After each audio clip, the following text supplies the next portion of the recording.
I'm not going to ask anybody else if they think it's a good idea. I'm not going to seek the majority opinion. I do not live in a democracy with you, Father. I live in a theocracy. You speak, I move. Whatever you say to me, that's what I'm going to do. Pastor, how do you know if you've really heard him or not? You always know the shepherd's voice. I'll tell you another reason you'll know it's him. Stop listening to everybody else. One of the biggest reasons we're confused on how to hear from the Spirit is we're better at hearing from our mom, our dad, our wife, our kids, our pastor, our church, our denomination, our friends, our acquaintances, perfect strangers. We're better at listening to their voice because we hear them 99 times out of every 100 things we hear. And then we hear from Jesus once and wonder if it's really him. Learn to only listen to Jesus. So one of the first things that started happening in my life was, you know what, when you get on that platform, just be you. Okay? Everybody has a gift, a style. I've been amazed by the styles. I love them. I love watching preachers. I've been a preacher rat my whole life. My dad was a preacher, is a preacher, pastor. And so I watched preachers forever. When I went into the ministry, I was just a copycat kid. You know, you pick your favorite and you walk like them and you carry their Bible and you try to preach like them and point like them and dress like them and everything. It took a long time to really find me. And I'm still on that journey, 20 plus years into ministry. But just be uniquely you. What you are is beautiful. And if it's not approved by everyone else, then forget everybody else. They didn't call you, so be you. You get to the end of the message and you're done. Jeremiah, you blessed my heart so much.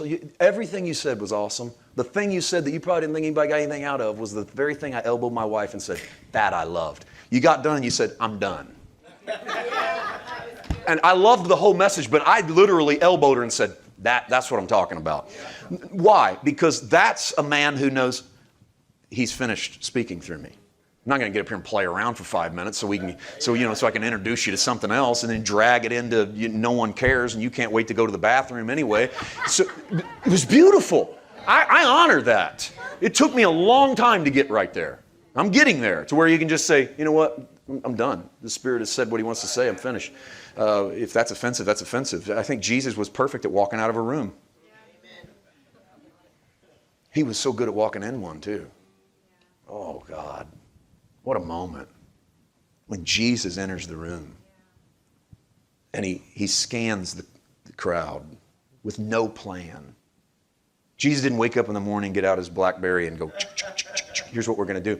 He walked into the room. You got my John? No, let's leave it. In John 5, Jesus says, I don't want to go there. It will be too long. In John 5, Jesus says, somebody quoted it this week too, so it's perfect. If I see my Father do it, I do it. If I hear my Father say it, I say it. In effect, he was saying, I don't touch people without the Father touching them first. I don't speak into your life without the Father speaking through me into your life first. I do not care what you expect out of me. I will disappoint your expectations, but I will not disappoint my Father. I will disappoint your expectations of ministry, but I will do all I can to not disappoint my Father. So Jesus never apologized to people for disappointing their expectations. He walks into a room. It's amazing. He'll go to some person. Dustin hit on this yesterday a little bit. One day, and it's all uniquely beautiful, like a river with Jesus that flows. It's water. It's uncontainable. It goes where it wants. Pour water out on the ground. You don't know where it's going to go. It'll go where it's led, wherever it's pulled. That was the Spirit of Jesus. And one day he heals the blind man by touching his eyes. And another day he heals the blind man by spitting on the ground and making mud cakes and sending him to the pool of Siloam. And another day he touches the man's eyes and it doesn't work.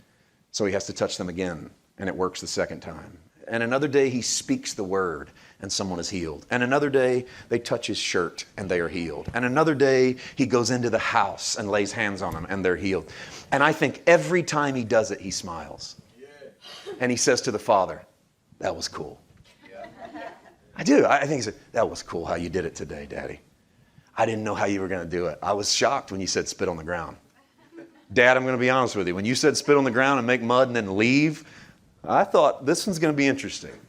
Is this going to work? He said, I don't think Jesus ever thought that. Come on. He was human. Oh, yes, he was God, but he was human, following the direction of his Father. So if Dad said spit, he spit. Dad said, take that spit and put it on that guy's eyes. He put it on his eyes. And then Dad said, now leave him alone and tell him to go wash. And if it had been me, I'd have said, well, I got to stick around and see if it works. But it was uniquely beautiful. It's Jesus following the Holy Spirit. It's just Jesus responding to what the Spirit would have him respond to.